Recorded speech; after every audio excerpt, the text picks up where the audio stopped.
Hey guys, welcome back to my channel. My name is Kim and this is Expedition 3 Pages. Today I wanted to chat about my spring TBR for 2026.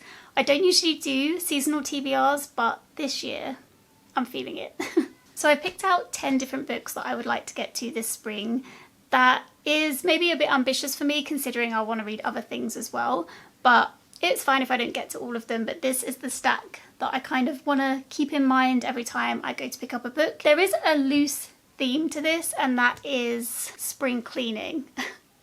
So like I haven't picked loads of books that have spring as a theme or anything like that. We got a bit of a mix. I've got a series that I kind of want to just get done because I do really want to read it, but I have to reread the first book first and I'm not good at rereading. And then I've got a few books that I really do want to get to, and then I've got a whole load of books that I'm like kind of want these off my shelves, so I want to try and read them and then remove them, if you see what I mean. Series I want to finish, I've actually got two, but I'm only going to try and reread the first one of them. And that is Hank Green's An Absolutely Remarkable Thing series. Is that what the series is called?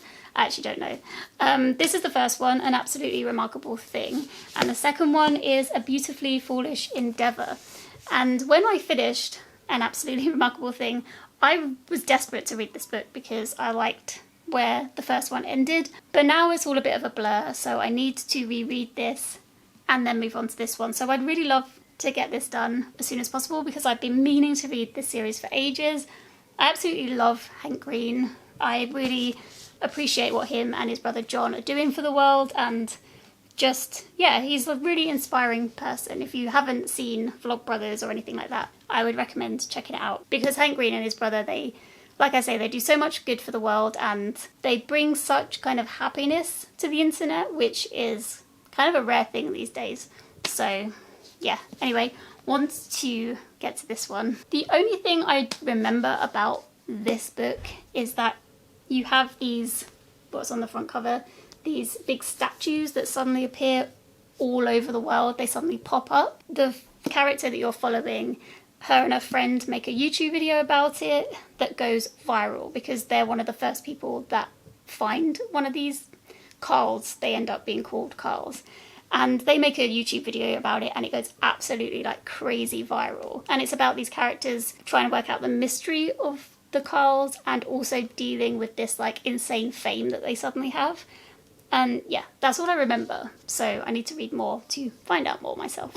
The second series I want to finish is the Parable of the Sower series by Octavia E. Butler. I'm not going to reread Parable of the Sower. I did read it quite a long time ago. It's set in the 2020s, but it was written before that. So it's kind of, when it was written, it was like post-apocalyptic, but near future, what could happen if water was really scarce and resources were really scarce and things like that. And communities build up and shield themselves off from other communities. It's set in America and you're basically following this young girl through her diary entries as she is making a big journey. She's thinking about a religion that she's kind of creating herself. I could probably benefit from rereading that, but I don't really want to because it's quite heavy and the state of the world at the moment is also really heavy. But I do want to complete the series and find out what happens. So I'm going to try and read this without rereading Parable of the Sower. I think I can do it. I absolutely love Octavia E. Butler. She's one of my favourite authors. And so,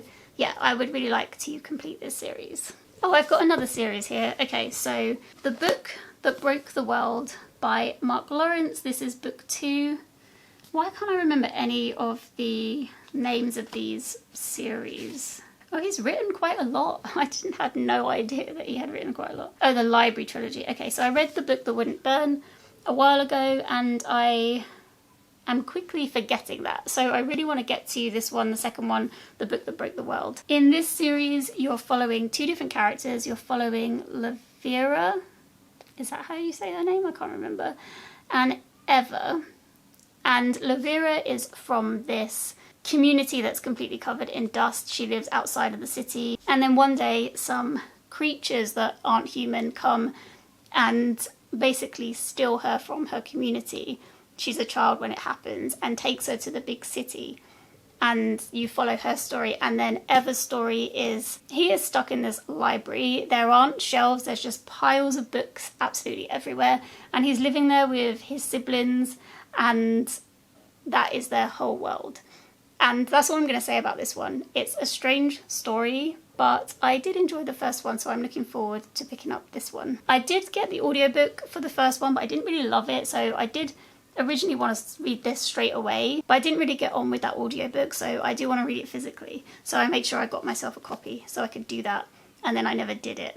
Classic. So actually I've got more books on here that I want to read rather than I want to clear, to be honest. So those are the series. Then I've got 2 books that I've just really wanted to get to for absolutely ages, and they are The Vanishing Half by Britt Bennett. I got this such a long time ago, came out such a long time ago, and I've been wanting to read it since it came out, 2020. Yeah, so really want to read this one. This is about 2 twin sisters, so I'm just reading the back. Yeah, Stella and Desiree are identical twins grown up together in a small southern black community until age 16 they run away. Okay, then it flashes forward to the future and you meet one sister who is back in that same town that they ran away from, and then the other sister is living somewhere else many miles away, and she is passing as a white person, and her husband doesn't know anything about her past. And it's about their different lives, where one is living as a black woman and one sister is living as a white woman. And yeah, I just really want to get to this one because I heard so many good things when it first came out. So have to get to this soon. Okay, then we have Jean Z. Menzies' The Flames of Albion. I don't know if she still uses the Z in her author name, but Jean is a YouTuber. She used to be primarily booktuber, but now she has branched out a little bit. I think it's Jean's Thoughts now, her channel. I can't remember. It used to be Jean's Bookish Thoughts, but I think she changed it. Anyway, she is a published author now by publishing houses, but this was her first fantasy book that she self-published, and I think her mum designed the cover, which is cool. And this is a sapphic fantasy novel with dragons. I saw the word dragon on the back. I did start reading this ages ago, and I only got a few pages in. I read chapter 1. That doesn't really count as reading it. So yeah, I read chapter 1. So I would like to actually read this because, again, this has been on my shelf for a very long time. It came out in 2021. So yeah, I have to get to this one. Okay, turns out I only have 3 books on here that I potentially want to get rid of. Who knew? I made this stack a few days ago and obviously forgot my intentions. But the next book is one Mum got me, which is Under the Greenwood Tree by Thomas Hardy. It's only really small, and I did originally say, oh, we should buddy read it, because she bought herself a copy as well. Buddy read it in December, but we never did. So I need to get in touch with her and see if she wants to read this soon. I'm not going to dwell long because I absolutely have zero idea what this one is about, but I like the cover, so I hope I like the book. Okay, and now we're on to the 3 that I want to clear off my shelves if possible. First being Nick Hornby, A Long Way Down. I've got 3 Nick Hornby books on my shelves because my partner was going to get rid of them, and I thought, well, maybe I'll see if I like them. So I'll keep them and then read one and then see if I want to keep the other 2. I don't know how I'm going to feel about this because I feel like once upon a time I probably would have enjoyed it, which is why I want to read it. And I don't want to be judgy, but oh, it's not that old actually. This was published in 2005. Is it going to have weird humour in it that I don't like? Maybe. But 2005 isn't that old, so maybe not. I don't know anything about this apart from that it's a comedy. So we'll see. We'll see if I read this and then give up the others, or if I want to read them. Then we have Emily St. John Mandel. I originally wanted to collect all of Emily St. John Mandel's books because I read Station 11 and I loved that book. I thought it was amazing. But then the next 2 books, The Glass Hotel, I read and I liked it, but I didn't love it like I loved Station 11. And then Sea of Tranquility, which was the 3rd. All those 3 books kind of linked together a little bit. Sea of Tranquility more, and that's really cool.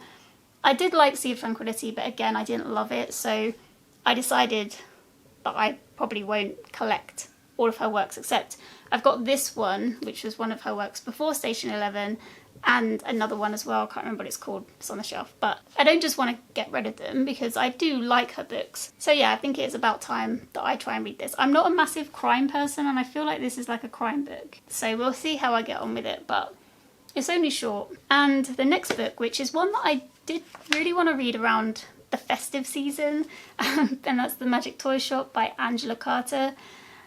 So I don't know if this is a festive book, but it certainly looks festive. Like, it does, to me anyway. And I was excited to read this because I think it looks really cute, even though I don't actually know anything about it. Oh. Not, okay, I'll just read it. One night, Melanie wanders in the garden wearing her mother's wedding dress. The next day she learns that her parents are dead. She is sent to live with her relatives, gentle Aunt Margaret and her brothers, Francie and Finn. Brooding over all is Uncle Philip, a toy maker who loves only the toys he creates.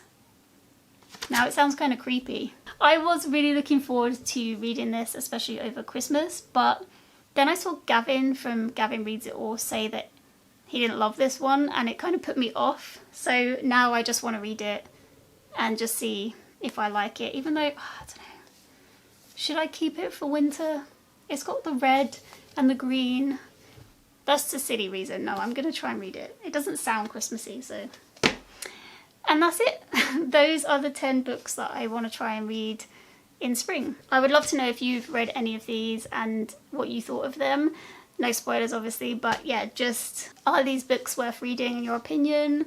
Are there any that you would like to get to and you'd like to know my opinion about? I'd also love to know what your reading plans are in spring as well. It's so nice now that it's like sunny on some of the days. It definitely brings the mood right up. We had like constant rain in the UK for quite a long time at the start of this year, so it's nice to see some sun and see some happy people around, because people are definitely much happier in the sun. So yeah, if it's spring where you are, happy spring. If it's not, happy autumn. And yeah, I will see you in the next one. Take care, everyone. Bye.